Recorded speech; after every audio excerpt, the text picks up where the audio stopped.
So mga tol, matapos pong matalo ni Adrian Broner sa laban niya nito lang nakalipas na linggo kontra kay Blair Cobbs via unanimous decision at nabungi pa nga po dyan si Adrian Broner sa suntok ng kalaban.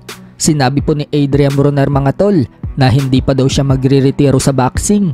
May pagkakamali lang umano siyang nagawa at kailangan daw niya yang i-fix. Nag-message din daw sa kanya si God at sinabing hindi pa daw siya tapos. Kung matatandaan mga tol, sinabi ni Broner na siya daw dapat ang panalo sa laban niya kay Blair Cobbs. Nadaya umano siya. Iginiit din po niya na injured daw siya. Pero kahit na may iniinda, lumaban pa din daw siya hanggang matapos ang round. Pero kitang-kita naman mga tol ng karamihan na talagang talo siya. Hindi kasi gaanong nagbabato ng suntok itong si Broner. Hindi na siya katulad ng dati mga tol. Naging pabaya din kasi itong si Broner mga tol sa katawan niya. Mabisyo siya. Malakas uminom ng alak. Pero malay natin mga tol, makabalik pa si Broner. May edad pa nga lang po siyang 34. Sa kabilang banda naman mga tol, alam na nga po ng karamihan na title eliminator ang paglalabanan ni Mark Magsayo versus Eduardo Ramirez sa linggo.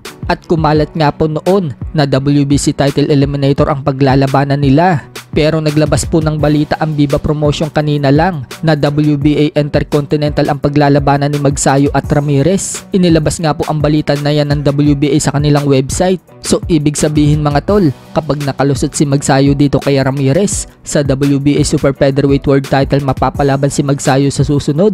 Ang kasalukuyan nga po ngayong kampiyon sa WBA Super Featherweight ay itong si Lamont Roach Jr. ng US. May record na 24 wins, 1 loss and 1 draw with 9 knockouts. Samantala, nagpakita naman po ng sunod-sunod na malalakas na left hook si Magsayo. Mukhang pababagsakin na naman ni Magsayo ang kalaban niya ngayong linggo.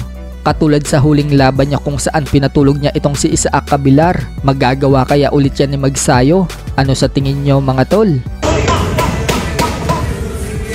Sa ibang banda naman mga tol, nakauwi na po si Naoya Inoue sa Japan mula sa New York.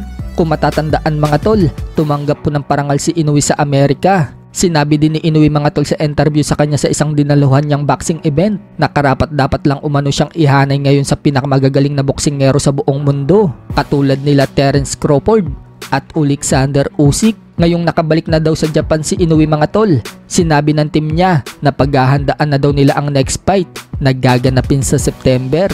Matunog nga po makakalaban ni Inoue mga tol ay itong si TJ Dueni. 2 laban na nga lang po sa Super Bantam. Baka umakyat na si Inoue sa featherweight at inaasahan na doon naman siya magkakampyon. Wika pa nga po ni Inoue mga tol sa ESPN kapag ready na daw siya umakyat at ready na daw ang katawan niya sa featherweight division. Aakit na daw siya ng timbang. Sa ibang banda naman mga tol, Vincent Astrolabio, pinakita ang mga picture ng mga nakaka-sparring niya. Isa nga po sa sparring partner ni Astrolabio ay itong si Leonard Sarcon at may kinuha din silang Japanese fighter na kasing tangkad na makakalaban niya sa July 20 na si WBC Bantamweight World Champion Junto Nakatani. Mahigpit nga pong hindi nagpapalabas ng video ang team ni Astrolabio para maiwasan na pag-aralan ng kalaban ang estilo nila. Kaya makikita natin mga tol na puro picture lang ang pinapakita ng Team Astrolabio. Mismong sinabi na din ni Astrolabio mga tol na magpo-focus na daw siya sa training at lalayo muna sa social media.